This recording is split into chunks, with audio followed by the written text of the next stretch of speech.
setback. So I believe that assumptuously, the whistleblower or the person who must have alleged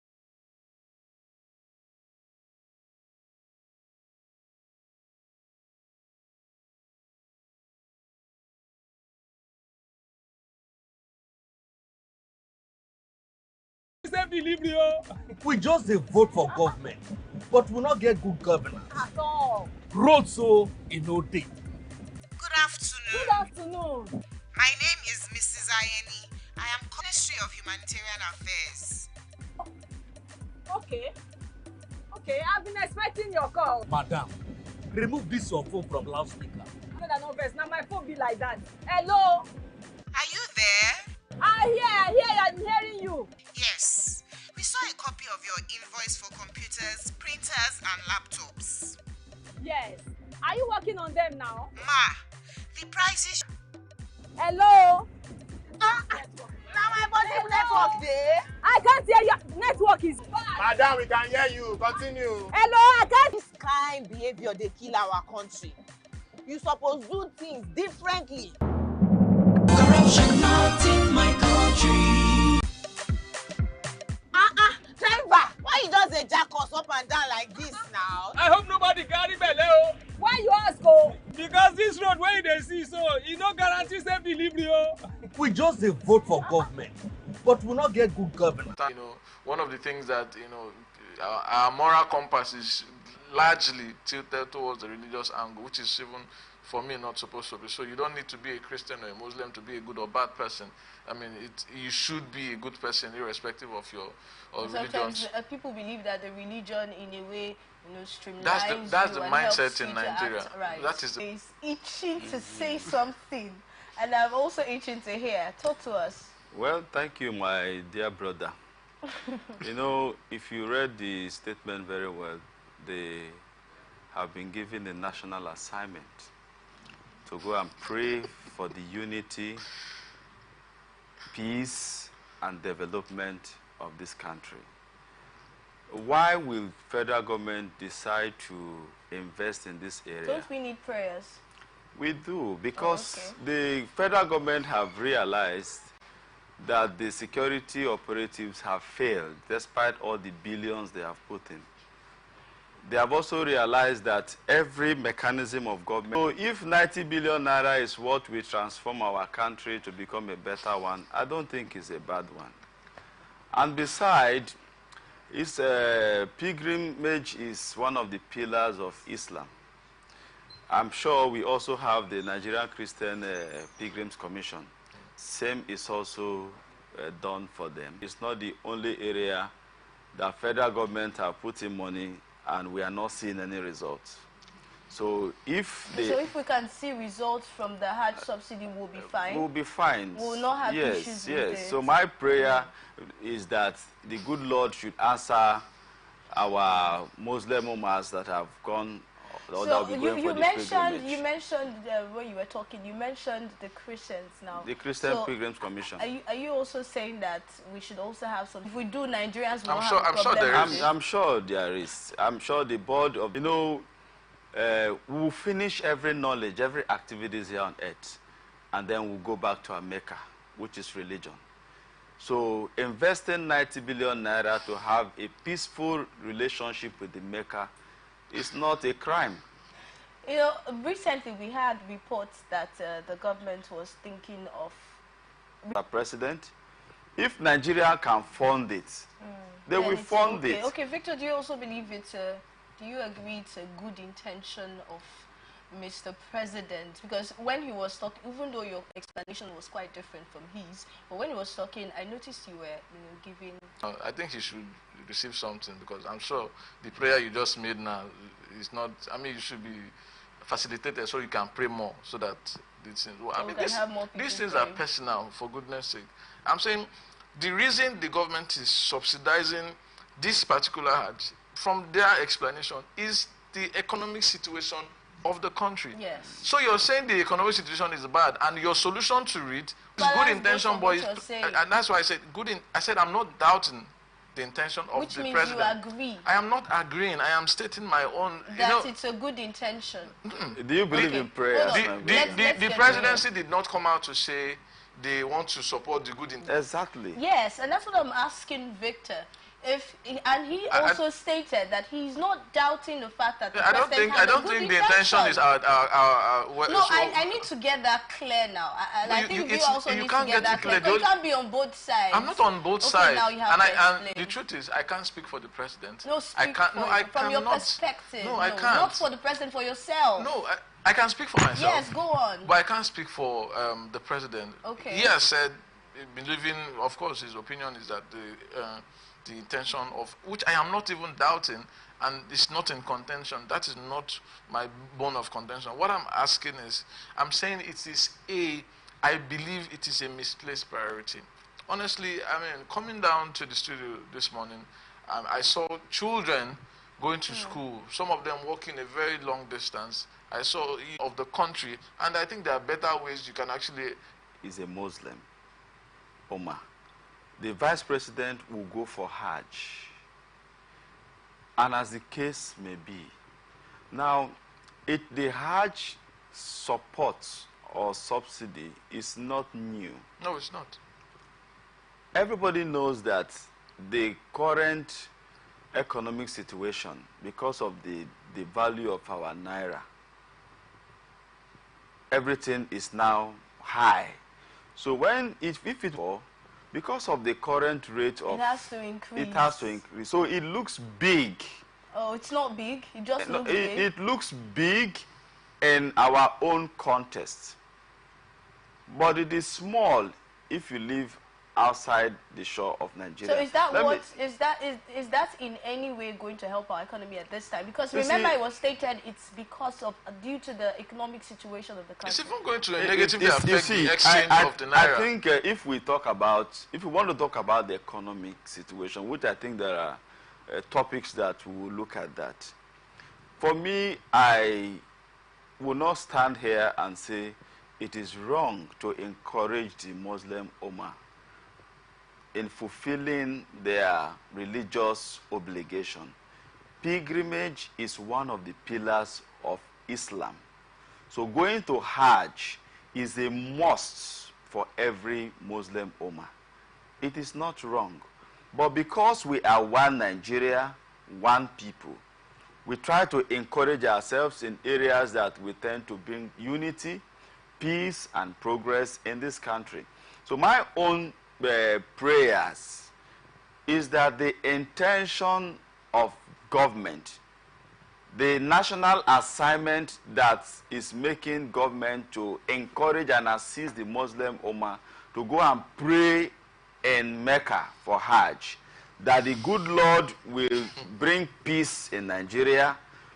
Can you explain to us in what way this is going to help the economy? Because I think I asked this question earlier, right? Now, in what way? Because, like I said, it was stated it's because of the economic situation. So in what way will this, since the economy has been mentioned already? Good. Yes. When we have problems in Nigeria, we pray. So prayer is one... Okay, prayer will help the economic situation. The spiritual controls the physical. You said when we have problems, we pray. It means we've been praying. So how far has that taken us? Well, we don't stop praying. I'm a Christian, and Bible tells me that pray without ceasing. You know, and as a Christian and too... you've not been paid all this while. So you have been praying. We pray is, you know, to the economy. But I can tell you how that can give a negative effect to the Nigerian economy. If I'm going to Hajj, I'm going to spend in dollars. What it will mean is that I will have to exchange my nairas to get dollar. So what it will mean is that the dollar or the dirham or whatever currency that is being used in the commission is what I'm going to spend. So over 1,000 Nigerians would have to strengthen the dollar or the dirham or whichever currency they are going to use, thereby devaluing the naira in that instance. So I can even say, okay, in a way, this is going to affect our exchange. This is going to affect the strength of our economy.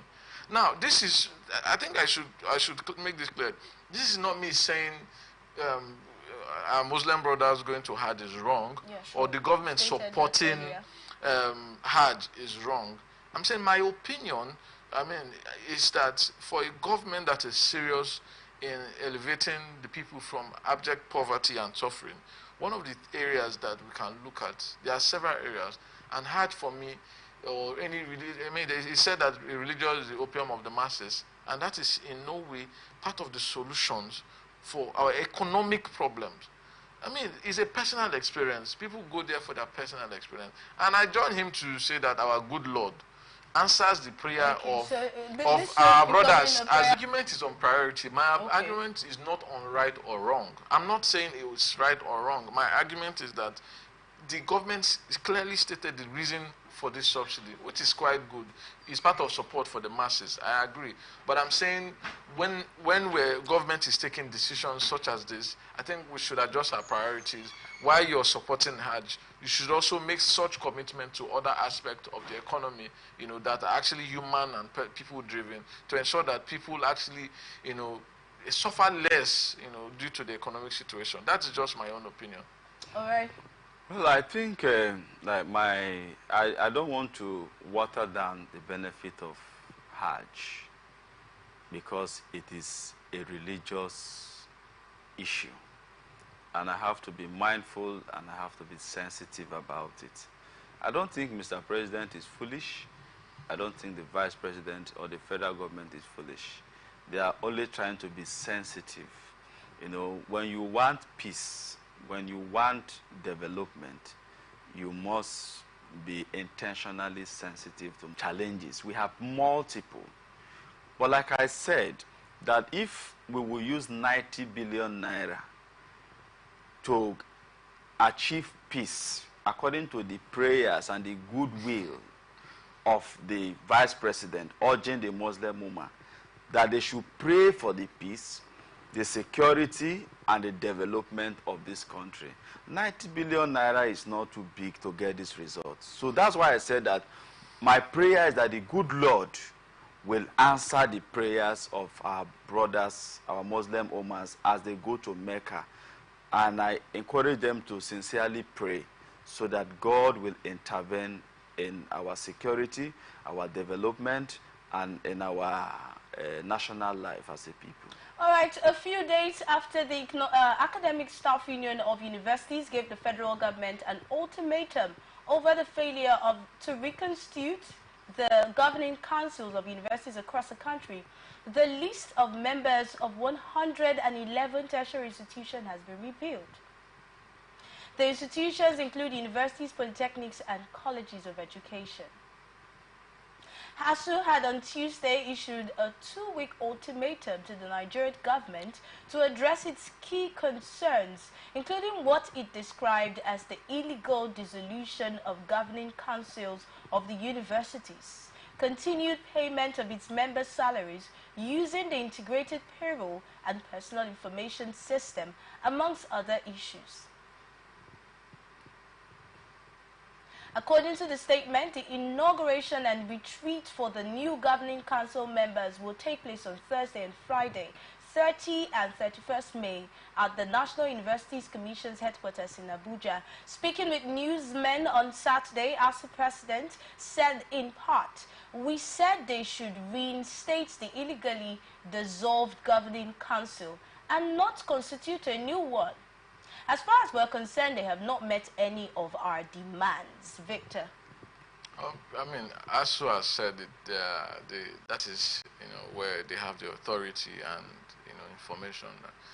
So if ASU is saying the government had not met some of their demands, as they said any of their demands, as regards to, the governing councils and other issues concerning them, I think the government government and ASU should carefully and patiently sit down to have conversations, so we don't have all the dragbacks and slow process we've had over the years because of the argument between ASU and government.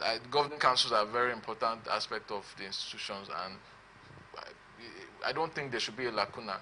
Why they say they should dissolve and they say they should dissolve, but they don't say they should appoint. I think that is the responsibility of government to appoint and dissolve, the governing council. So I don't think ASU should be or is in the best place to dictate to the government. They can advise and recommend, but I don't think not to completely, decide for the government when to dissolve and when or who to appoint. So for me, I think both parties should just, sit down and have the interests of the people at heart and make some of these. I don't think some of these issues should be coming out to be a national problem. It should be things that people should sit down, government and people and ASU, to have a simple conversation. And of course, government should also understand that ASU, the members of ASU, are the people directly. So why do you think ASU is asking for what they're asking for regarding the governing council? Now, we don't want a new one. We just want you to continue what we had. Like I said, I wouldn't know. Not so sure why there's interest. If ASU is saying we don't want them to, have a governing council just yet, but we want them to be dissolved, I'm sure they have their grounds and their reason. I really don't have that information to know why, but I'm sure they have a reason for that, and the government should look into it and ensure that everybody is at least satisfied minimal. Okay, concerning this particular demand regarding the governing council now, let's get to hear your thoughts. Well, I think I'd like to join my brother on the issue of who have the rights to appoint and dissolve. Sometimes the reaction of ASU tends to reflect as if they want to hold the entire educational system to stand still because their needs are not being met. Things are not done that way. You should know your boundary in everything that you do. But aside the governing council that you have mentioned is not in their powers, let's look at their other needs. Are you saying their other demands are not reasonable? No. What I made a very lead statement that most times, like in this situation, that ASU's demand that they shouldn't have dissolved the governing council is wrong, because that their demands from federal government have not been met.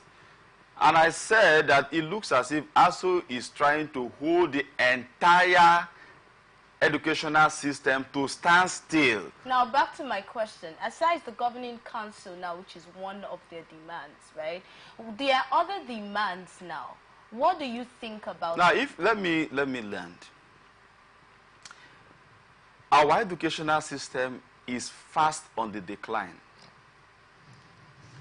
And if the governing council, the federal government, feels that we need to overhaul or review the governing system of this, our university system, I think we should watch.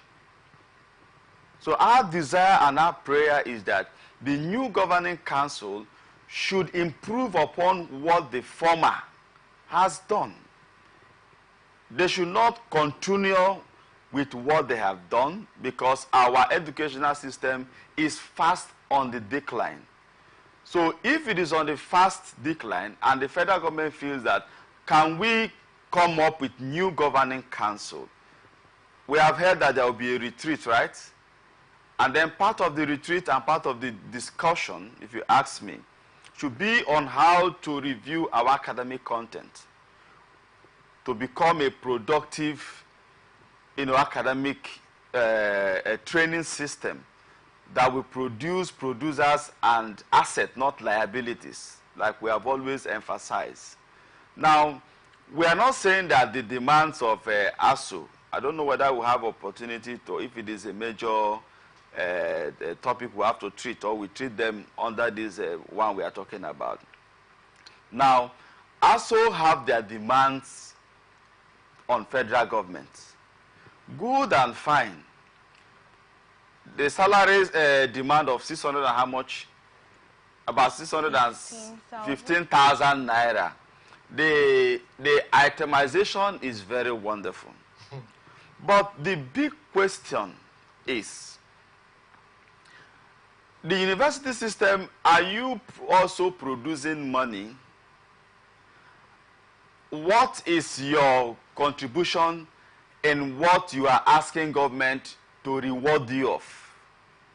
Or are you expecting that federal government should just go and look for money anyhow and begin to pay you 615,000 naira? My own take has always been, until our academic content is reviewed, so that our university system, our polytechnic will not produce continually liabilities, people who cannot, become self-reliant upon graduation. ASO should not be given 1 naira. They should maintain what they have until the federal government and ASU, the governing council, they all sit together and review the academic content to become a productive one. So that if we pay you more money, we will also have benefit of our investment upon your life as a lecturer or as academic staff teacher or whatsoever. You cannot be asking us to give you more money, whereas we are not seeing the result of the one we are putting on you. We have so many graduates who are liabilities, who cannot fend for themselves, who cannot do anything. They are graduates in a professional areas. But because they don't even know what they graduated for, they weren't trained. So how can they be how can they be beneficiary to the economic life of this country? The money ASO is asking for is economic driven. Government have to generate this money. And we expected that the people you have trained would help government to generate what? Revenue by being productive to our national life. So hence we are not having them becoming productive to our national life. How can you be asking for more money? Are you saying that Nigerians, we are fools? Are you saying that federal government should be a dummy because you are asking for more money, they should just give you? It doesn't work that way. So for me, before ASO should be given 1 naira addition, I know the economic situation is hard. All of us are facing it. Their own is even better. They have employment. Most of us, government have not given us 1. We are also graduate and we have what it takes to be employed. Is that the grievance? No, not the grievance. Like for me, I'm not looking for employment. I'm speaking for those who need one. So the point I'm trying to emphasize is that this is business. Education is business. It's a major business in the national development of any nation. So government should sit down with ASO, not in pampering them. It is ASO that will produce the requisite academic content that will make our graduates become asset to our national life. Implying that Nigerian graduates are not producing anything for the nation or adding to the economic strengthening of the Nigerian economy. Do you agree to that statement?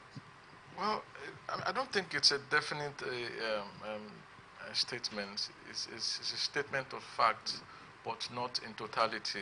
Okay. I agree that a lot of the kind of education that we are giving to our children or from our institutions are unfortunately not in line with current realities, as it concerns development and the likes. But irrespective of that, I think the responsibility is still on government. I'm sure ASU are just a group of people employed by government, and government have different mechanisms to manage their human resources. And one of the things government have failed to do, is to manage the human resources they have employed, including the members of ASU. They are not people from a different planet, or they are not independent, but they are independent in a dependent institution. If government says, look, I don't need your services, of course, through the appropriate channels, they let go of you, and all of that. So for me, I remember part of the request ASU have made is for government to provide more funding for research and certain other things. So I don't think I can fault ASU, completely for this demand. Part of the demand they made is also, complaining of the payments and the IPS, government still paying through that system, which part of what caused the strike, the previous strikes. For me, I think government should manage its resources more effectively. We have institutions, just like he mentioned, where the curriculum and what we're teaching is not in line with the current realities, developmental realities of the world that we're in. One of the things government has failed to do through the National University Commission and other institutions that regulate the activity of the tertiary institutions in the country is to reimagine and reanalyze the process and the system that we have, the structure we're using and what we're using to give out information. I think it's not the responsibility of ASU to check what do you call it, the curriculum that we're using. It is the responsibility of government.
Without research?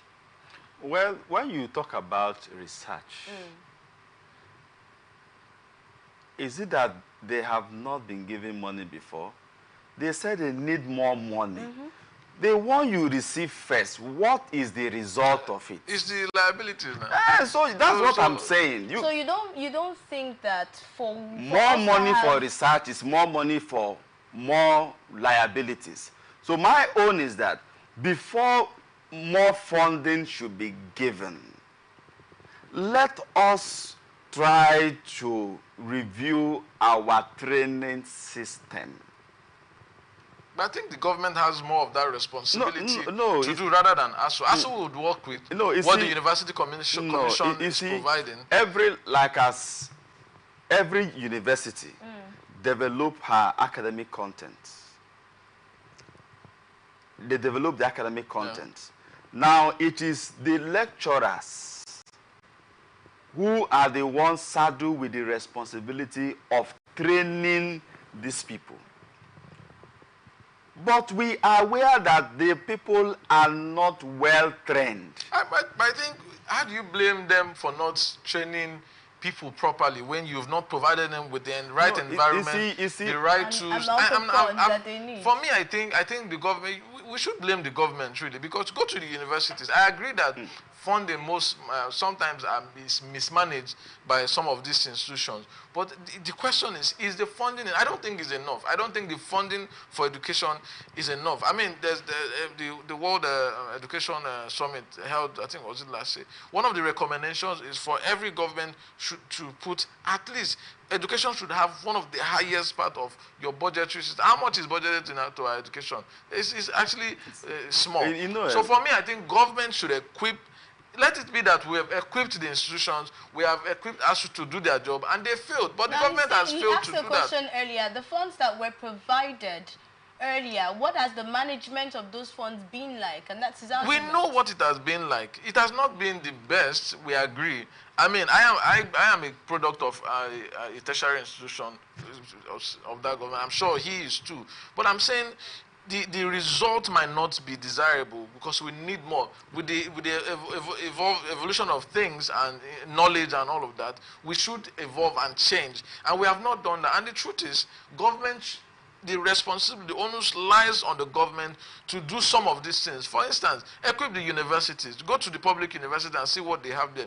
You need to equip them. Research is actually a very important aspect of education because the more research you do, the more advanced knowledge. So if we fund these institutions to go for proper research, fund the institutions to equip them, I mean, go to universities, go to the mechanical labs and go to other aspects. You see that some of them lack major tools, to train. And if I don't have the tool to train you, how do I train you? If I am not trained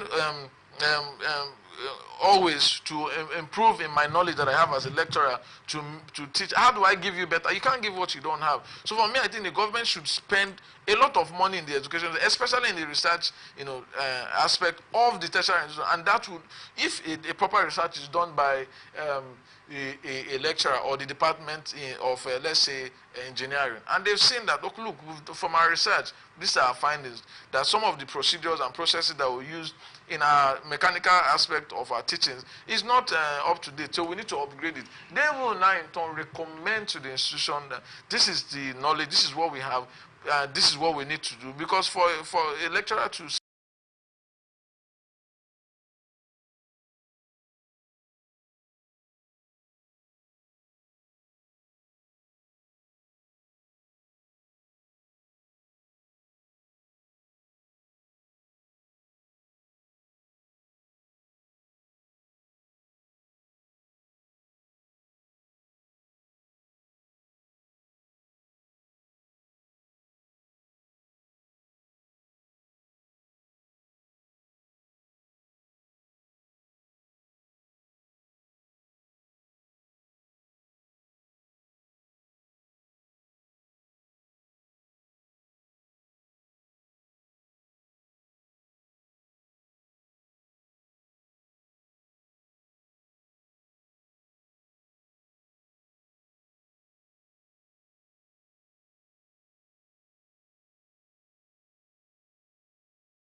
I have seen their vegetable farm. I have seen their fish farm. That is the result. Because most of these institutions that have farm, they are selling their product. They are selling the eggs. Most of them have produced water. Wonderful. Just a quick question. The ones you saw, were they... The kind of farm farms, they are yes. doing, well, relatively mechanized. They're not mechanized. When And that is we responsible. talk why I about said- agriculture, when we talk about agriculture, I think I've stated here before, we have spoken to some experts in this particular field, and their problem is the equipment. Some of them have to transport this equipment.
That somebody graduated after 4 years, right? 5 years. Now, because there is no job, they're asking him to go and do what? Learn a skill. Is it not a waste of time? One of the benefits of academic is self-reliance. You get it? So if you graduate and you are not self-reliant, you cannot produce what you have been trained for.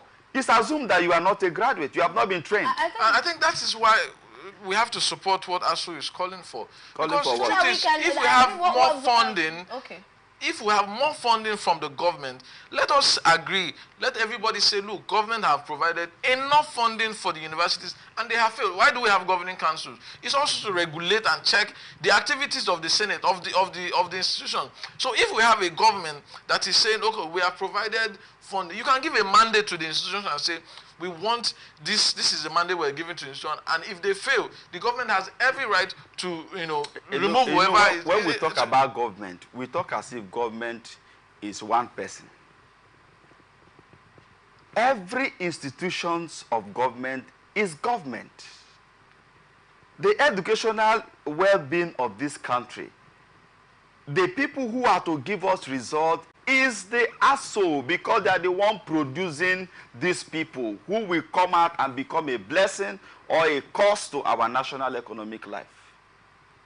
So if you, who is part of that institution of government, If you are saying that, well, for what you are giving to us, to the very best of my understanding, ASO is asking for comfort,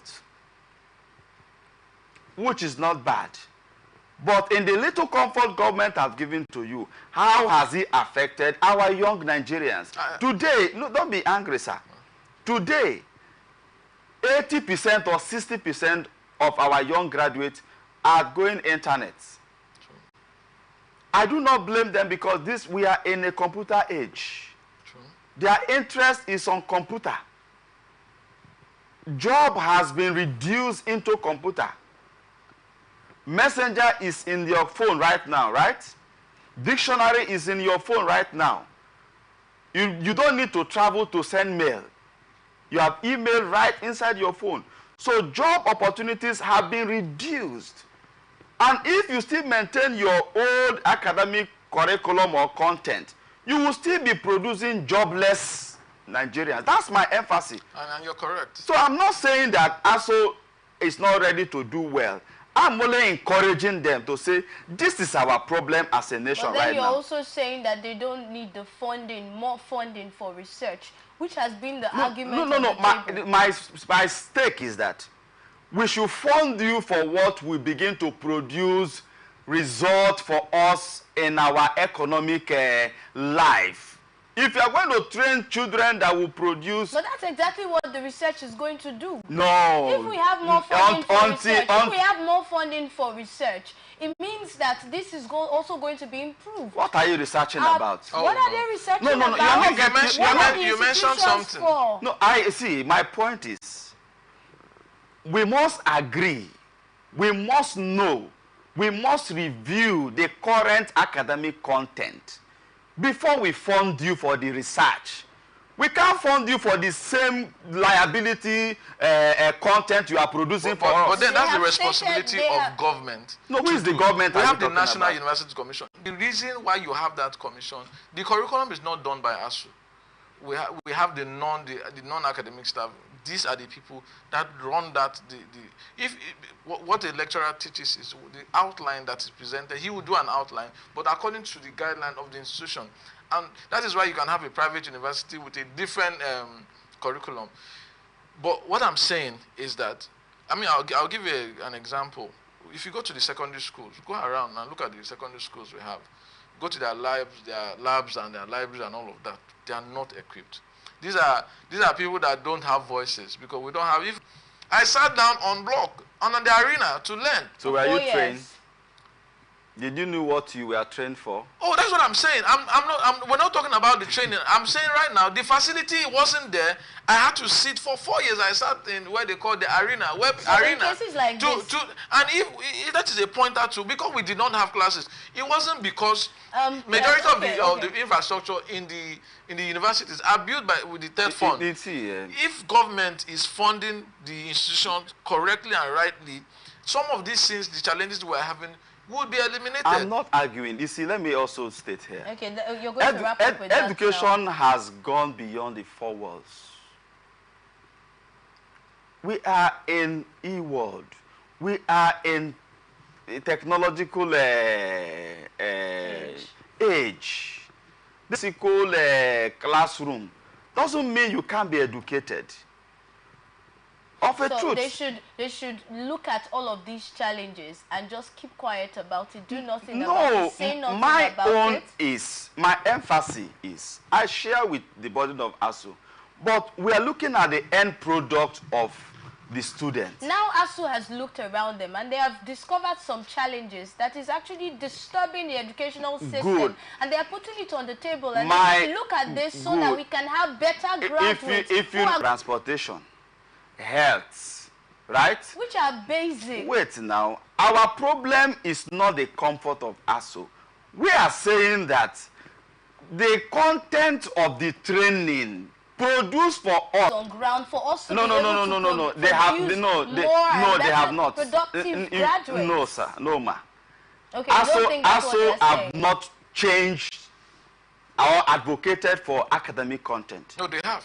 No, I don't think that's No, my appeal is that our academic content should be reviewed so that we don't continue to turn out liabilities, so that we don't continue to create unemployment when they are out of school, so that we will not continue to criticize ASU in this manner we are doing.